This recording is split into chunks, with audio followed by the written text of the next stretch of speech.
Welcome, guys, to another episode of Money Mondays, where we are focused on raising private capital. So, whether you are a new investor, an experienced investor, or even a business owner, understanding the art of raising private capital is crucial in today's competitive landscape. Join us as we navigate the complex realm of attracting investors, securing funding, and building meaningful relationships that fuel your business growth.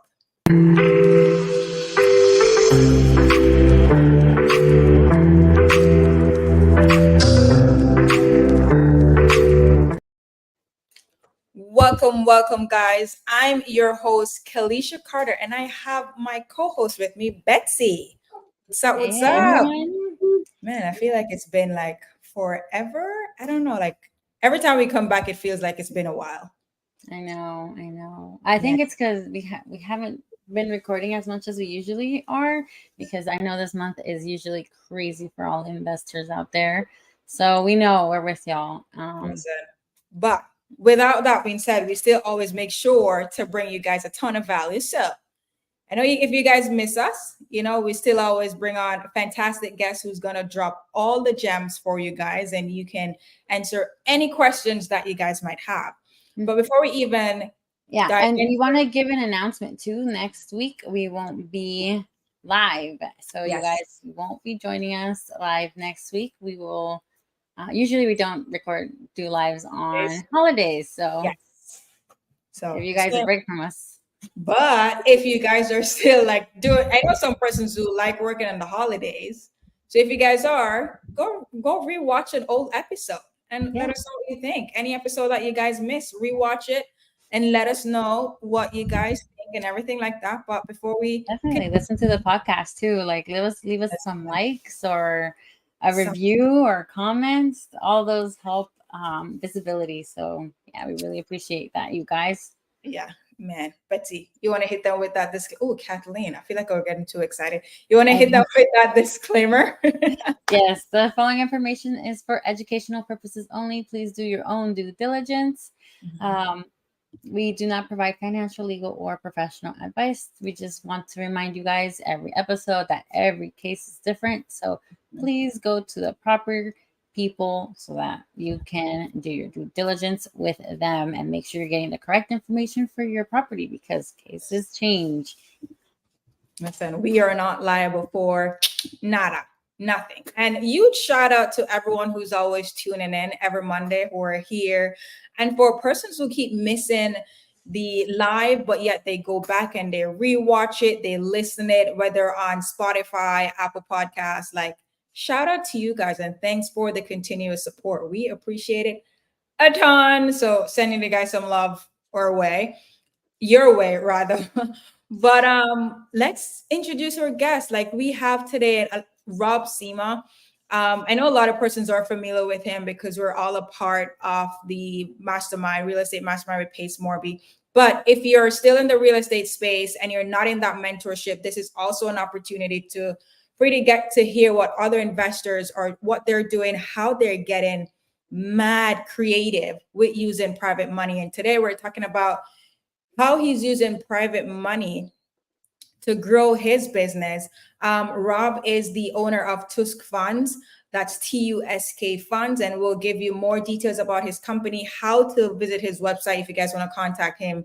He's a creative real estate investor, primarily focused on assisted living sector, and you'll also get more details into that because he's very experienced with that part of it, and he also manages a transaction coordination business, so he's like the one-stop shop for everything that you're doing. And I love like his strategy and how he's operating, and I just thought it would be good for us to share it with our audience. So without further ado, let's welcome Rob to Money Mondays. Hey, thanks for having me on, Kalisha, Betsy. Yes, Great to see you guys. man, Thank it's good. you. And thank you for being on here, for giving us some of your time and our viewers some of your time. Mhm. Absolutely. Absolutely. Anytime, I'd be glad to come and chat with you ladies. Anytime. Man, I love it. He's like so like Rob is like super laid back and he's like super chill. But you guys will pick that up during the entire episode. And while we're asking questions for you guys as well, we try to make sure that it's very helpful. We take it from the perspective of a newbie as well, break things down. If Rob says anything that you guys want him to repeat, just let us know in the chat. And we'll just have him to go over it. But let's dive in a little bit, Rob, for persons who are not from Sub 2, doesn't know who you are. Tell us a little bit about who you are and how you got into real estate investing. Yeah, so I've been doing real estate in and around real estate for quite a while. Grew up, my dad's a general contractor, so grew up summers being on the job site, swinging hammers, that sort of thing. When I was fairly young, my mom got into residential assisted living. And so I grew up around assisted living my whole life. It's probably been 30 years or so that we've been doing assisted living. More recently, I started doing private lending on my own, just to friends and family for things like fix and flips, purchases, that sort of thing. But that was mostly like on the side, just to people I knew. Mm-hmm. That was about 2 years ago. A year ago, I joined Sub 2. I was kind of looking for something to do in real estate, wanted to move more into full-time real estate, and found Sub 2, found Pace Morby, and jumped into the Sub 2 mentorship. Mm-hmm. And about the time when I jumped into Sub 2 mentorship was July 2022. That was about the time when Pace was releasing a new program called Gator Method. And I was sort of grandfathered into that program with how it was at the time. And that's how really my lending world got started, was about just over a year ago. Man, that means we joined Sub 2 the same time, because I joined Sub 2 July 2022. Yep, that's when I joined. My birthday's end of July, and I bought myself access to the mentorship for my birthday. Oh, I love that. That's like the Yeah. perfect gift. Yeah, happy anniversary to Sub 2 for you Right. being on Sub 2. I know. Thank you. Yeah. It's been 15 or 16 months now. Yeah. No, I've really enjoyed Sub 2. It's a great community. Got to have been meeting and continued to meet really awesome people, amazing people who are doing amazing things in real estate and outside of real estate. So it's been pretty cool. I've really enjoyed the Sub 2 community. And also the Gator community has been great too. Yeah. It's not as large as the Sub 2 community, but there's still lots of really great people in that community. For those who don't know, like what is this Gator community? What is this Gator method for those who don't know? So Gator method is an idea of using capital to insert yourself into deals. Gator is a term that Pace Morby has made up to describe the type of lending that he was envisioning with doing this sort of approach. Conversely, like when you're putting it in light of whales and all these different kinds of lenders, Pace found this, didn't find it really, but sort of codified this approach to using capital, and he called it Gator. Gator really describes, as Pace has taught it so far, Gator has really been about earnest money lending and transactional double close type of lending. I know that there are things coming down the pipe. For example, loan sponsorships. One of the leaders in the Gator community, Jake, he does loan sponsorships. That's going to be whatever 3.0, 4.0 down the line. One of the approaches is using a third-party funder, such as the Gators use, called Alpha Gator, where we partner with them to loan on bigger deals. But there are other things coming down the pipe that are not necessarily real estate related. Pace right now is pushing a lot into business acquisitions, and on the Sub 2 side, that is. And so on the Gator side, he's training Gators how to use capital to insert themselves into business deals. So Gator is becoming more of a method, not really necessarily a real estate lending type of thing. Man. So guys, I hope that is like very clear. Well, because I get it. Like for a complete newbie, the person would be like, Gator, transactional, EMD, like what is that? But And we did it's talk a little bit about that last week. So if you guys Yeah. want like more in depth transactional lending, last week's episode's really good for you guys to rewatch that and get a really like in depth like how to do transactional lending, because we Yeah. really dug deep into that. But I did want to ask you, Rob, like, are you more of a private lender, like long term, or are you more of a Gator lender? What would you identify yourself as? Neither. So, and I'll give you some backstory on that. What I mean, when I first started in the Gator community, I was doing like that earnest money type of stuff, right? Loaning earnest money, 2,000, 5,000, whatever it was. And so you do that for a while, and I was starting to experience a lot of volume coming in. And at a certain point, you just don't have enough capital to do all those deals, right? And so I was reaching out to other Gators in the community, pulling them into the deals, and hey, can you spot me on this? Let's do this together. Let's JV. And it got to the point where, for the majority of the deals I was doing, I was using other people's capital. And so pretty soon that becomes a thing where it's like, I'm not even going to use any of my capital anymore because it's just easier to use other people's capital. And so I became a connector, and I was just connecting people on deals. And what was happening was, so a lot of the people who are in Gator community are sometimes new to real estate, right? They haven't done a lot of real estate deals.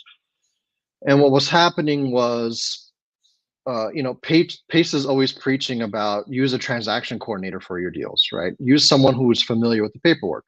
Yeah. So I'm connecting capital, and whenever I would connect the capital, the other Gators would ask me like, okay, so who's the TC on this deal? And so I'd be like, oh, it'd be this guy or it'd be that lady or whoever. I would always refer that service out to other TCs in the community because I wasn't a TC myself.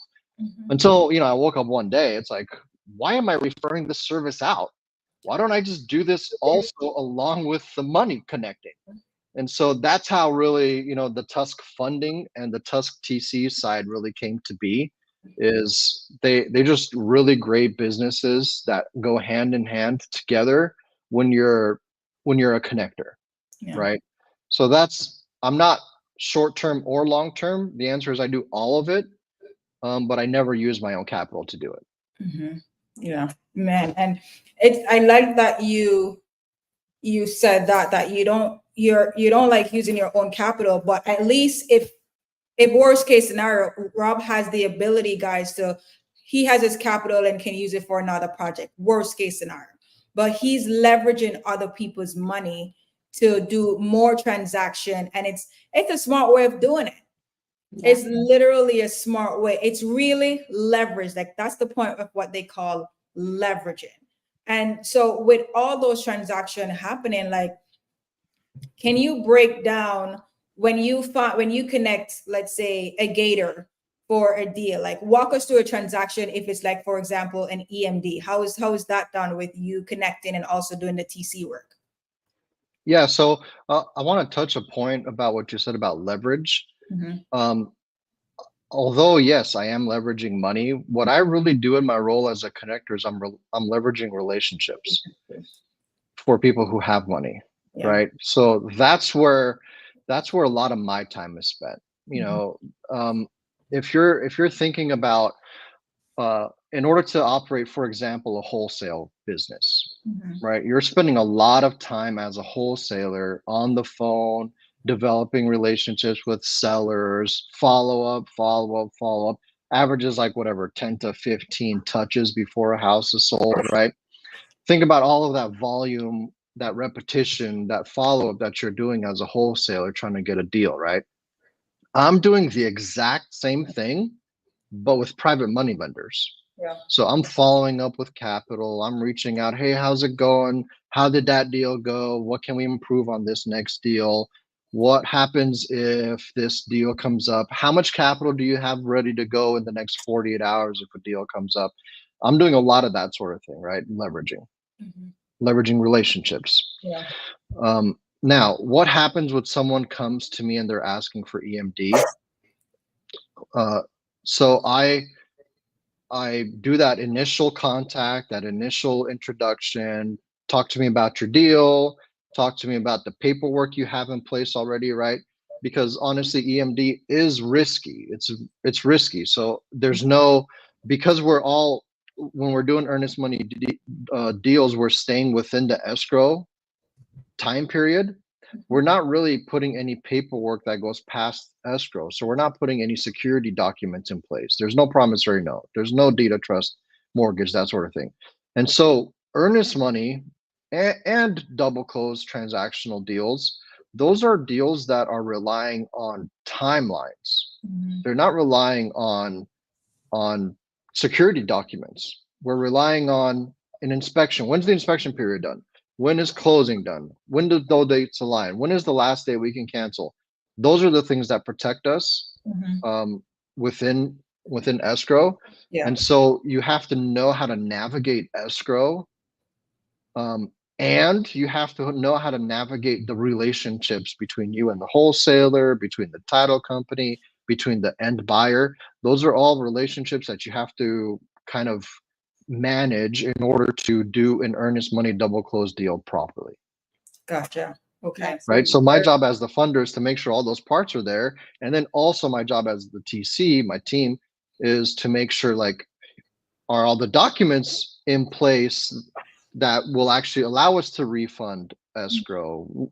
Are the documents in place that allow us to cancel the deal if we need to cancel the deal? All those things need to be put in place. And then we have to also, at the back end, we have to make sure that, you know, the B2C contract is in place and proper, that their financing is in place and proper, that the escrow title company, closing attorney, whoever it is, knows what needs to happen once escrow closes, how all the parties get dispersed.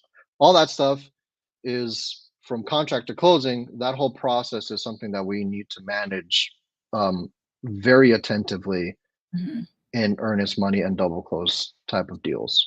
So you're the one who is vetting these individuals. You're looking at every single deal.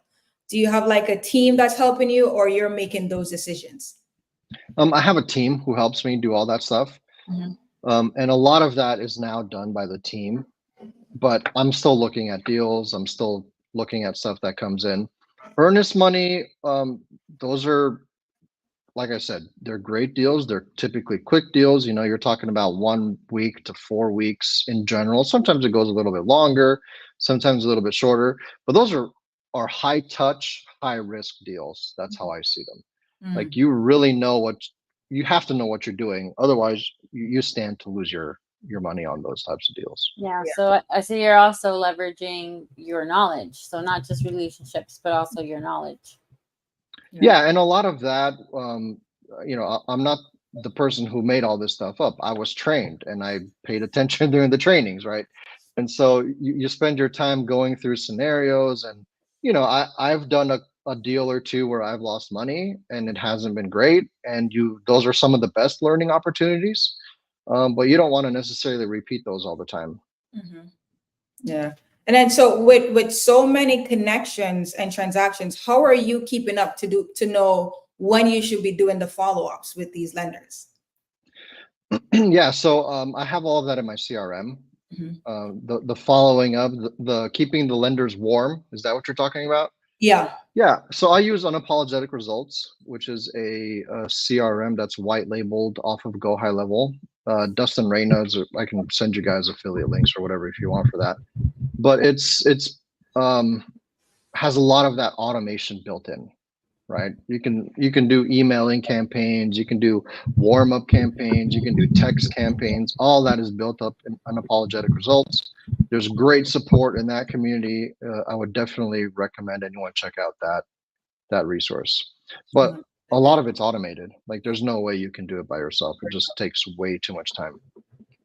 No, it's a whole lot of work. So have you ever done a transaction where, as the connector, you find EMD and then you also find private capital or gap funding for the entire transaction? So let's say, for example, this is a fix and flipper. They need EMD, But once the EMD in, they also need gap funding. Have you ever done something like that? Okay, so I've done a deal where the wholesaler needs EMD on the A to B leg of the transaction. Mm-hmm. The fix and flipper needs hard money and private money on the B to C leg of the transaction. Mm-hmm. I've done that. Is that what you mean? Yeah. Yeah, so that's 3 different kinds of funding there. One is the EMD. The second is the hard money for acquisition and initial rehabs, right? And then you need a third private money loan to finish up the rehab and then turn around and list it, and is what this deal happened. So all of those types of, regardless of what kind of funding a person would need for their deal, whether it's earnest money, double closings, private short-term money, private long-term money, private partners, fix and flip funding, like anything you could imagine, we can get it. Yeah. Right. So what would you say the most creative transaction or deal that you have been able to help fund has been so far? My most creative transaction was my first transaction when I was a brand new Gator, because we did it was a wholesale deal. But what was creative about it, I mean, that's not super creative, but what was creative about it was that we wanted to have as many new Gators in it as possible. And I think we ended up having like 8 or 9 people who each put in like $1,000, and then I put in something like 10,000. I think they needed 20,000 is what it came out to. But there's a whole bunch of people, like the JV list was like super long, and the title company was freaked out and didn't know what to do. But it was creative because it got a lot of people to do their first deal, to sort of see what it's like to just go through a deal. Because I think that people need that first initial thing. And so that was really cool to be able to facilitate that deal. That's good. Thanks for sharing that. That's really awesome. And I love how you mentioned the JV agreement part of it, because a lot of persons might be hearing it, but then they start thinking about the paperwork. Yeah. And it also goes to show, guys, there isn't a limit. Well, to my knowledge, you guys can always double check a limit to how many members you have in an entity or a JV agreement. It is, as long as you put things in writing and you guys are all aware and agree with the same terms and everything like that. So going back to that deal, Rob, how did you structure the returns? You don't have to give us the exact number, but how was the return structured to ensure everyone got paid and you were protected and all that stuff?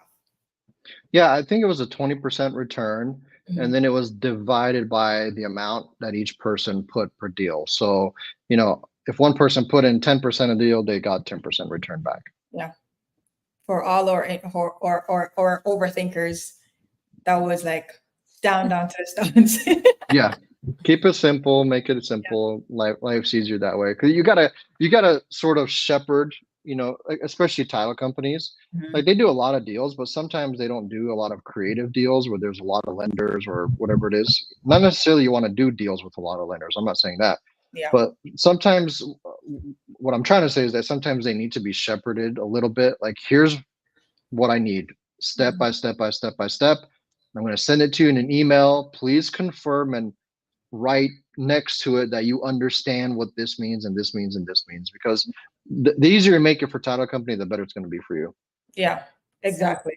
No, what are like some challenges though? Because I know you mentioned you do a lot of volume, but are you experiencing any challenges, and what are some of those challenges you're experiencing right now that you could seek help with? So I'll back up to like 6 months ago. I was seeing a lot of volume come in, but the problem is, so I've been around Pace a little bit, right? And so obviously that comes with some amount of like people getting to know you and they want to do deals with you. And I was sent a lot of deals. Like, I woke up one day and had like 1,000 in my inbox. Like, that's too much for anyone to handle, right? Yeah. And the problem is never, and this is just like life advice, the problem is not lack of opportunity. The problem is, can you rise to the opportunity? And Rob did not rise to the opportunity. I fell flat on my face looking at 1,000 deals, right? And so the panic sets in. It's like, okay, turn the keys off. We got to shut this car down because we're going to go off a cliff, right? Yeah. And that's literally what was happening. We're going to drive this right off a cliff. And so I had to pretty much stop. I had to stop my processes. I had to stop everything because I didn't have the right processes in place. I had to manually touch and do every single deal and walk every single deal through the point, right? And that is way too much work for one person. Mm-hmm. You know, like imagine if you woke up with 100 deals, that would be a lot, Yeah. you know? So, you know, you're dropping phone calls, you're forgetting to follow up on stuff. Oh, we missed funding day, like not good stuff, Yeah. right? So, because I hadn't built it up properly, I didn't have a good foundation. Okay, turn it off. Let's tear this whole building down. Let's build a foundation. Let's do things properly. So now, you know, in the last 2 months, 3 months, I've really started to be more intentional about how I build things. Mm-hmm. Like, I'm not going to jump 20 steps like I did before. I'm going to take one step and let's evaluate, Mm-hmm. right? Let's make sure we have all the right people. Let's make sure the processes are working properly. I'm one of the most important things I did is I brought Lynn, my partner, onto the team. She is amazing, amazing. I can't live without Lynn now, you know, but she's amazing, and so she helps with, you know, I tend to be the visionary, so I tend to be kind of scatterbrained and all over the place, and I have 10 ideas, and Lynn is the person who says, "Your nine of those ideas are absolutely crazy. Don't ever bring them up again. And this one maybe has a chance. Let's talk about it." Yeah. Right? I just need that kind of person in my life. And she is really great about helping me think through things, setting up proper structures. She has a great viewpoint. And you know, she has a lot of experience. I mean, she comes from Amazon and Sony Ericsson. Like, she's been in the top 10 companies. Like, she knows what she's doing. And you know, we're really putting together Tusk Funds, Tusk TC. We're also in talks. I'm not sure I'm supposed to be talking about this, but I'm going off the rails a little. Love it. Where Lynn is working on becoming a certified EOS implementer, and we're looking to blow up EOS. Just like Pace is pushing into business acquisitions and all that stuff, you need to learn how to operate those businesses if you're going to buy them, Yeah. right? So here's how you do that, Mm. right? We're trying to be at the very front of that because we see lots of opportunity in that space too. So how do you handle volume was your original question. Yeah. Mine was I didn't. I failed. How are you? So you're saying, like, thank God to Lynn. So my next question will be then, how can persons find their Lynn? That is a great question. Mm-hmm. I did it by posting in the Facebook group saying, my world is falling apart. My business is falling apart. I need help. Mm-hmm. I had worked with Lynn before in a previous capacity in a previous business she was consulting on, and she just happened to respond, "Rob, call me." And one thing led to another, and from that call, it took a matter of hours for us to be like, okay, we're going to be business partners. Let's start up the new LLC. Let's do all this. Let's do this. It took a matter of hours just because we jive so well. We work together. She's in Raleigh, North Carolina. I'm in San Antonio, right? I don't think we've ever been in the same room together, but you know, we spend lots of time talking on the phone. Like, hey, I need help with this. Hey, what should we do about this problem that comes up? And so I don't know how you find a Lynn. Mm-hmm. You know, I was blessed. God gave me Lynn. Yeah. God knew you needed a Lynn. Because I thank needed God. it, yeah. Because I know when the last time we spoke, you mentioned that it's the volume, and when the volume comes in, it's like not having that system in place is a tough part. And I really love the fact that you mentioned the importance of building your foundation. But at least you had to go through the business falling apart to know what exactly you need. to build that foundation so you don't make that mistake or experience that challenge again. So that's always key right now. And one of the challenges is always figuring out, what do I need? Like, everyone wants to build a foundation from the beginning. Yes, but sometimes you just got to dive in, make the mistakes, and learn Yeah. from it so you know what exactly you need to improve with that. So with the TC side of things, going back a little bit, you get to do funded for transactional lending. The TC will complete all the paperwork. Is there any form of follow-up in place that has to be done, or what happens with the paperwork in that aspect of things? Okay, so we like to say that we go from contract to closing, right? Okay. That's what a TC does. Now, could it be pre-contract? Yes. Could it be post-closing? Yeah, there should actually be. There's a lot of things that happen post-closing that an investor needs to do that they shouldn't be doing. They should pass that off to a TC, pay the extra money, because that is a lot of work, Yeah. right? And as an investor, you're probably good at getting deals and closing them and doing that whole thing. So you should be passing off that stuff to a TC. Like, if you want to get to a point where you're doing volume as a wholesaler, as an investor, pass off those things to a TC. That's what my team is here for, right?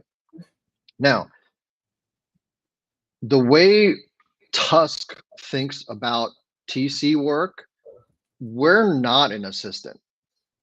Or, like, you're not hiring us to be your assistant. You're hiring us because you need a project manager. And so you've put a project under contract, and now you need someone to manage that project to completion. That's what Tusk TC does. We're project managers. Love it. Ooh, that's like, to use that term, project manager, is the best. That's the best description you've ever. Like, yeah, that that's really good. Yeah, that's how we talk about it. No, and I totally agree with you, because so you mentioned like the post stuff that an investor should hand off to a TC. What are some of those posts to do things? For example, we're around a lot of people who do creative deals, right? Yeah. And subject to deals, for example. One of the biggest, one of the most, one area where a lot of sub 2 deals get called by mortgage companies is because of insurance issues, right? If you don't know how to set up insurance properly, you're probably going to get the no call due. Yeah. Now, what happens? So we can work on the insurance thing. What happens if the note gets called due? What do? Well, let a TC handle that, right? How do you transfer the mailbox at the HOA thing? Like, where's the keys? Who gets those keys? Let a TC handle that stuff, right? How do we set up the automatic payment to the servicing company? And then who tells the servicing company where all the sub payments need to go? Well, let a TC handle that. Yeah. That stuff takes could take a month, could take a month and a half, 2 months. Let a TC handle that. Let them manage the project. They know what needs to happen, and you go get another 2 or 3 deals and pass those off to the TC too. Yeah.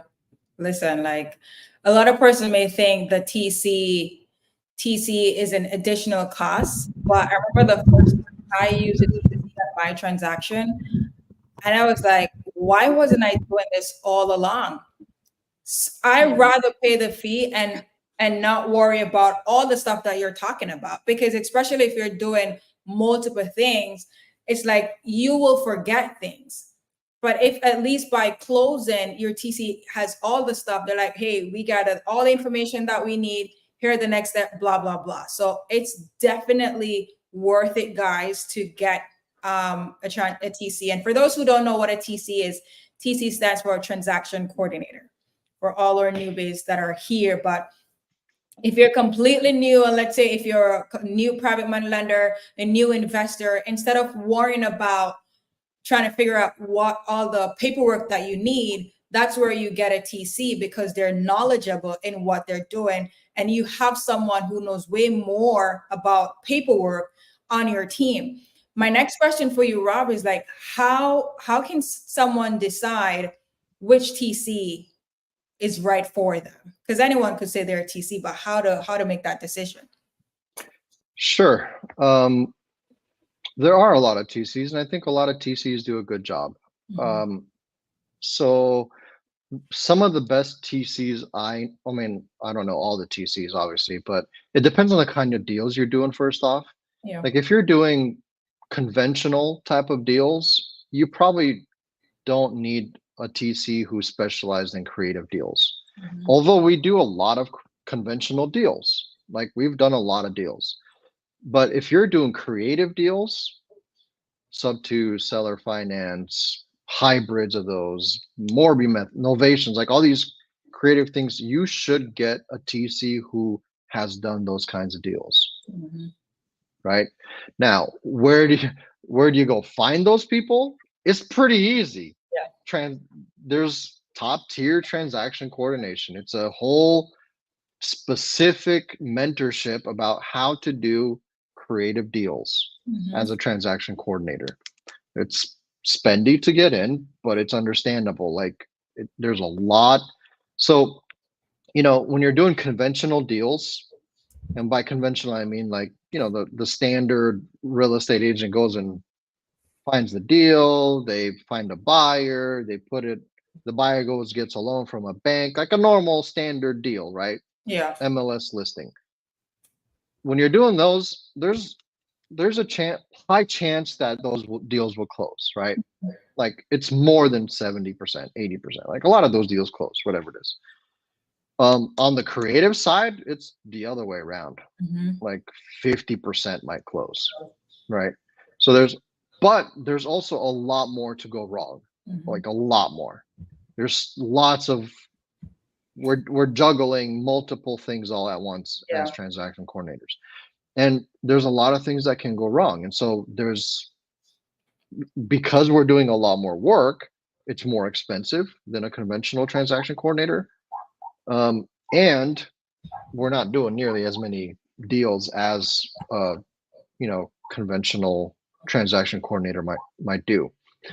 But the best place to go find those TCs is within the transaction coordinator training that Payson Molly, his transaction coordinator, has put on. It's called Top Tier Transaction Coordination. Okay, before we have a question in the chat, but before I get to that, I wanted to ask you on myself. What advice would you give someone who wants to start using private capital for their own deals to grow their own portfolio? Sure. What do you mean, like for long-term holds, that sort of stuff? Yeah. Okay, so this is the same discussion whether it's TC or whether it's finding a private capital lender, whatever it is. I'm firmly convinced that real estate should be done by specialists. And what do I mean by that? I mean, being a wholesaler is different than being a transaction coordinator. Being a transaction coordinator is different than being a fix and flipper, right? Like there's all these different avatars, and you should specialize in your avatar. So if you're a person who can go and find a lot of deals, work with someone else to get funding for those deals. Work with Kalisha and Betsy. Work with Rob. Like, there's no reason why you should be go finding the deal. Now I got to fix and flip it myself. Now I got to go find a lender. Like, I mean, that's great if you're doing 1 or 2 deals a month. But if you want to do if you want to make this a business, if you want to make some good revenue doing this, you should specialize, right? Well, I come from a medical background. Like, you would never have a nurse do everything. They're trained on everything, right? Like, all of us are trained. We know how to do. In a pinch, we can get by. Yeah. But you don't want a pediatric nurse necessarily, or the other way around, right? You don't want a gerontology nurse taking care of a pediatric patient. Like, that's not always a great idea, right? But it's a great idea if you have a specialist in your corner who you can call and be like, hey, Kalisha, I need funding for this. Hey, Betsy, can you guys help me out with a private money lender for this? Because it takes that off of your plate, and you can do what you're good at. Yeah. So if someone needs private money, find a specialist. Yeah. No, that makes so leverage other people. I love it. Always. And guys, right before we get to the question, like if you guys have questions, drop them in the chat. I see that you guys are like tuning in and very attentive. But if you're not clear on anything, just feel free to drop them in the chat. Yeah. So Brandon. the question is, Brandon is asking, is connecting with private money lenders to help facilitate the deal a part of transactional coordination? Yeah. So if you're coming to me, if you're coming to Tusk, Mhm. well, we can do both, right? We can do transaction coordination. We can do private money lending. What we do is we'll have two separate agreements because you're not required to have both. We have two. So if you want funds, we're going to have a funding agreement. If you want just TC, we're going to have a TC agreement. If you want both, we're going to send you both agreements, right? And so that's how we work. Yeah. If you want one or the other or both, we're going to have separate agreements for that. There's separate charges for both of those services also. Okay, perfect. Which I love. I love that response. I have a follow-up question, and this is just for me. But let's say I come to you and I want EMD, or not even, let's not even use EMD, but I'm looking for a loan for 3 months. Walk me through that process. How do I submit a deal to you? Do you send me an agreement? Are there any upfront fees?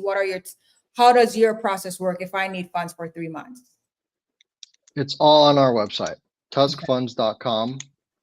And I have two separate areas for funding. One is for business funding.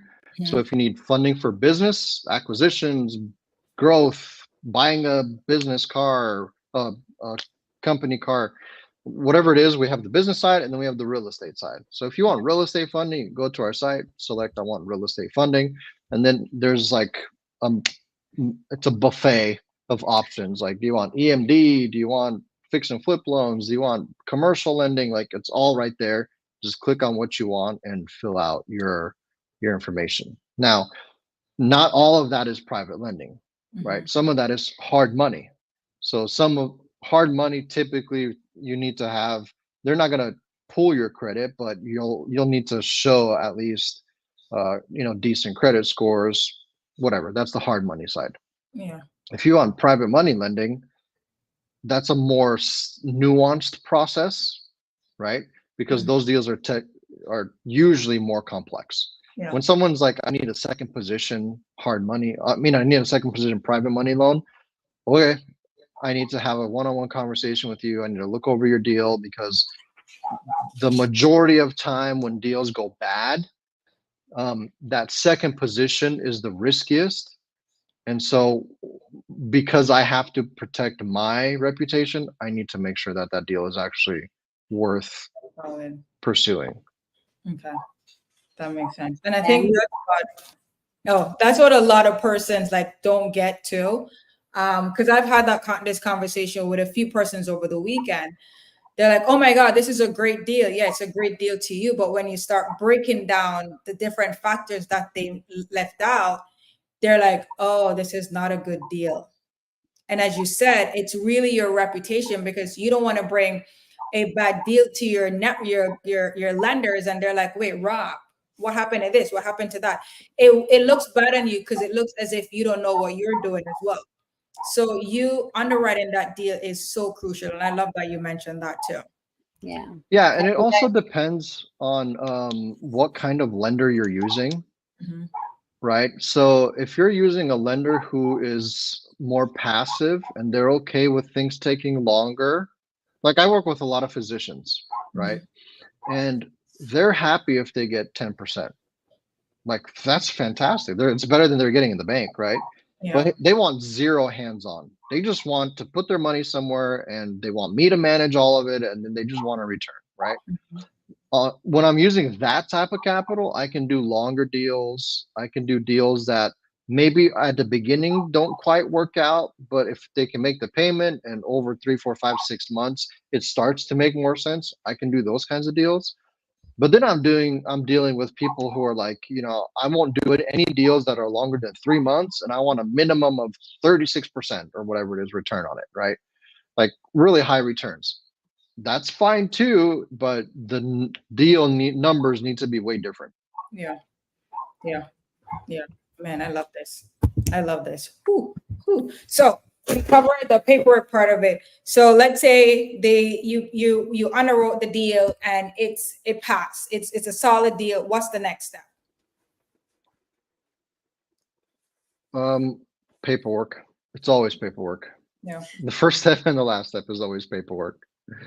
But yeah, we have to get, depending on the state, right? If we're talking about a private money deal, Yeah. we're talking about something that goes past escrow. Now we need to get security instruments involved.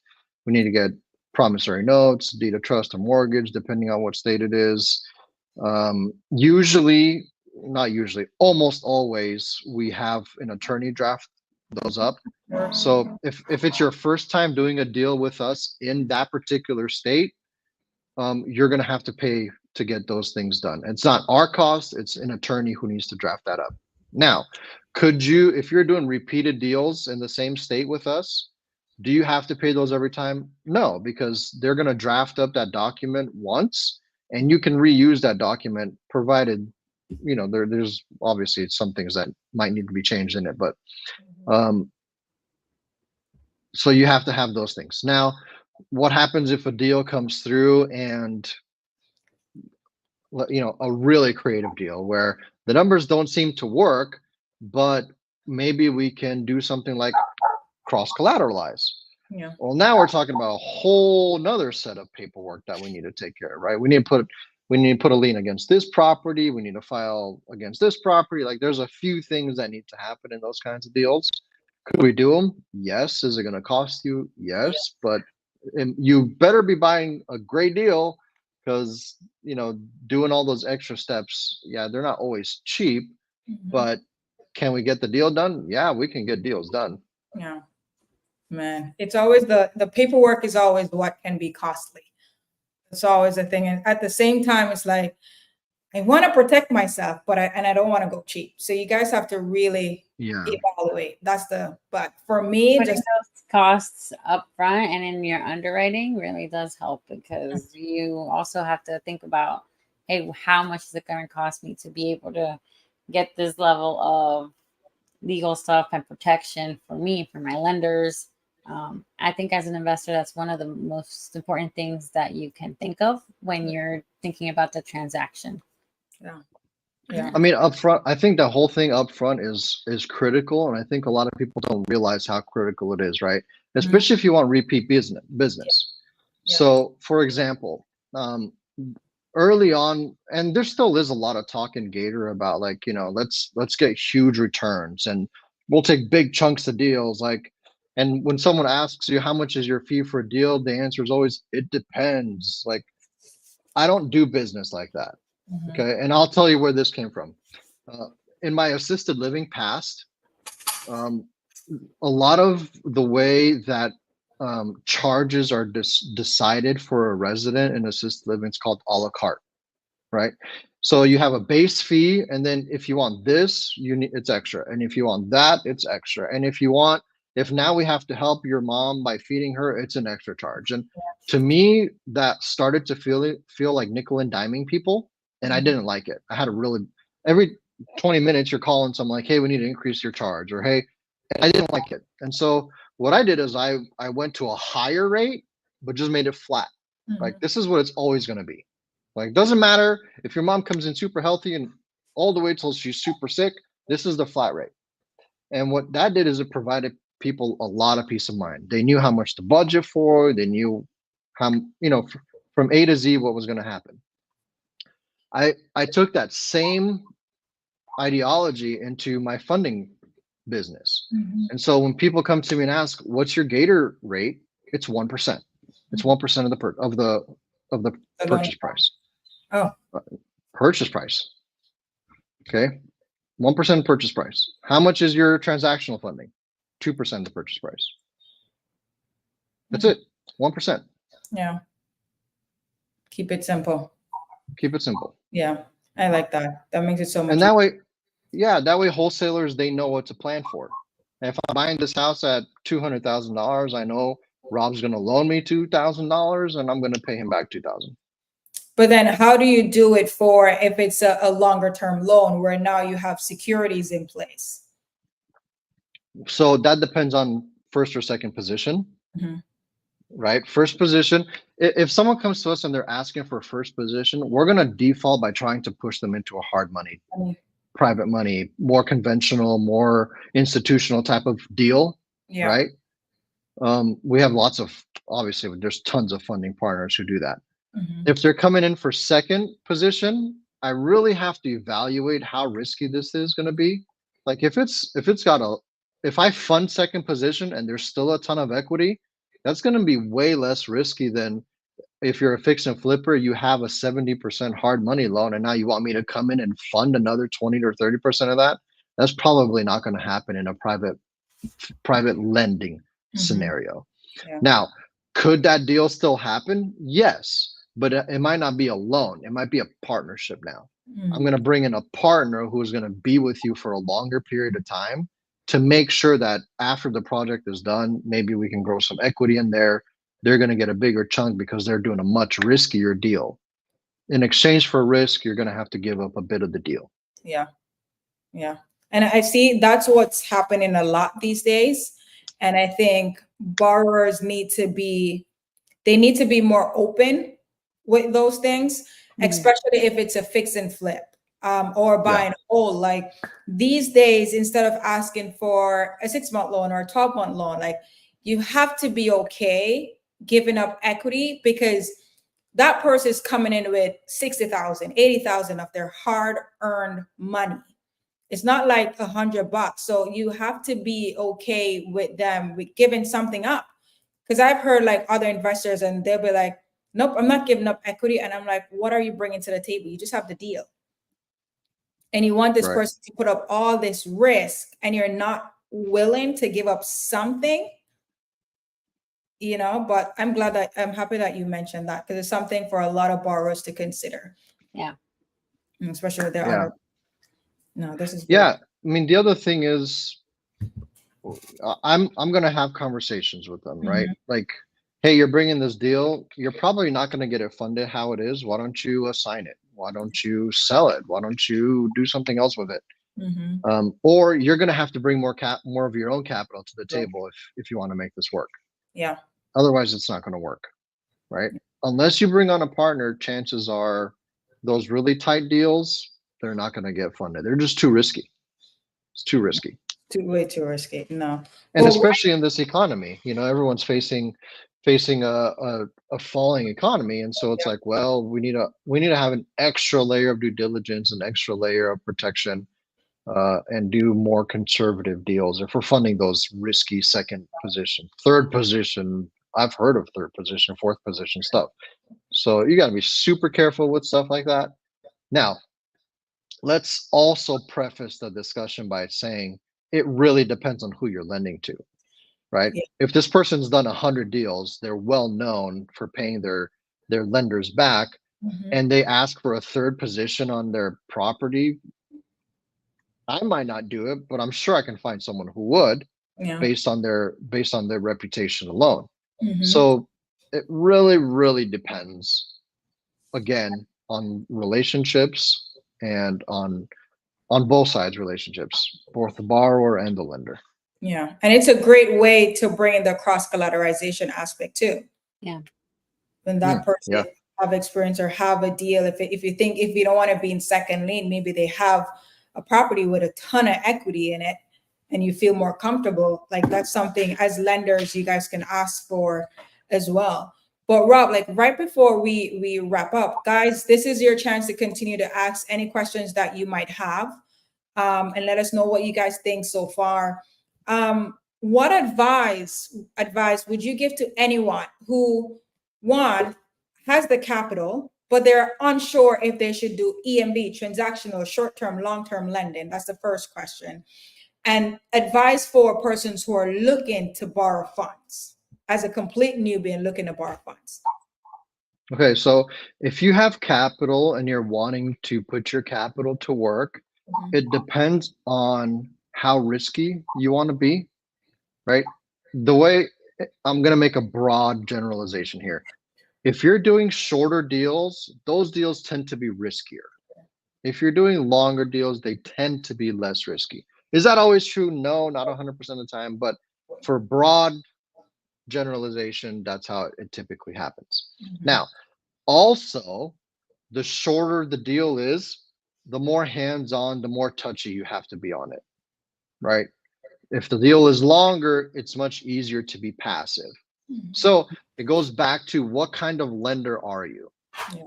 right? Are you wanting to be involved in all your deals on every single day, worrying about it? Or do you want to just put the money in and expect that monthly payment to come in Yeah. and be less involved in it?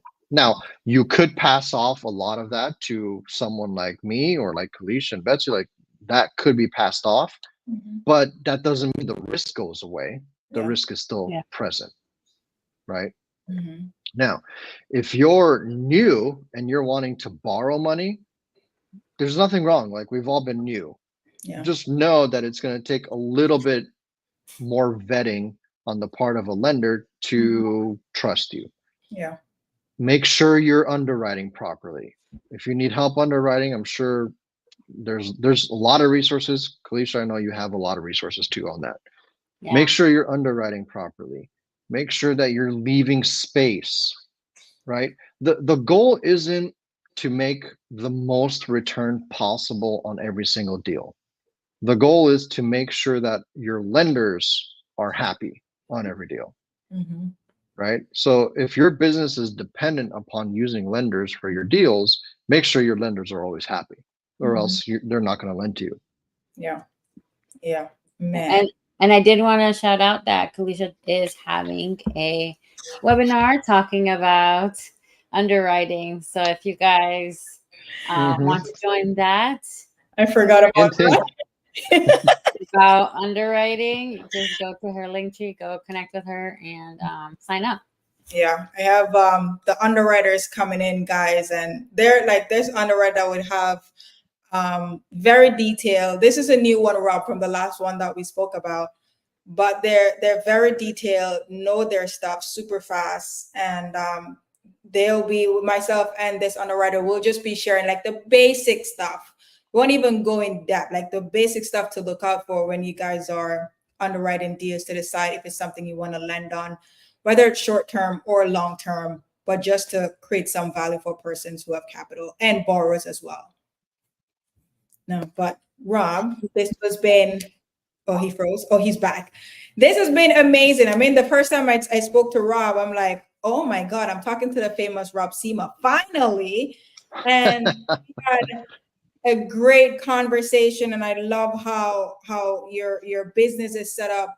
I mean, and what I love is that as much as we're doing something similar, it's always great when you can share what you're doing to each other and you bounce ideas off each other. And the fact that you're here sharing about your business, your structure, and everything, we appreciate it a ton for coming in and sharing with our audience as well. So thank you so much for she dropped in so much gems today. It was very, very informative.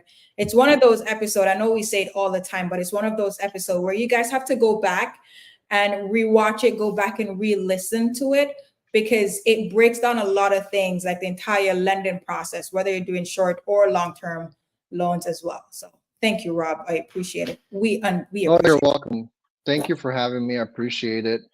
There I don't see us as competitors. I see us as collaborators. There's plenty of opportunity out there for everyone to get involved and do their own deals. And that's the purpose of specialists, right?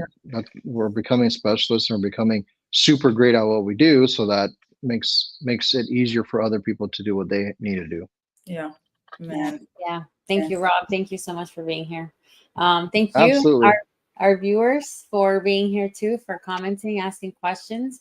We really appreciate and see every and each of one of you. We also see you guys on the podcast. We have gone over 1,000 listeners on Spotify, so we're really excited about that. We are very thankful for you guys that listen on Apple, Spotify, or Google Podcasts. We are there to try to provide the most value that we can. So we really appreciate you guys, showing us all that love.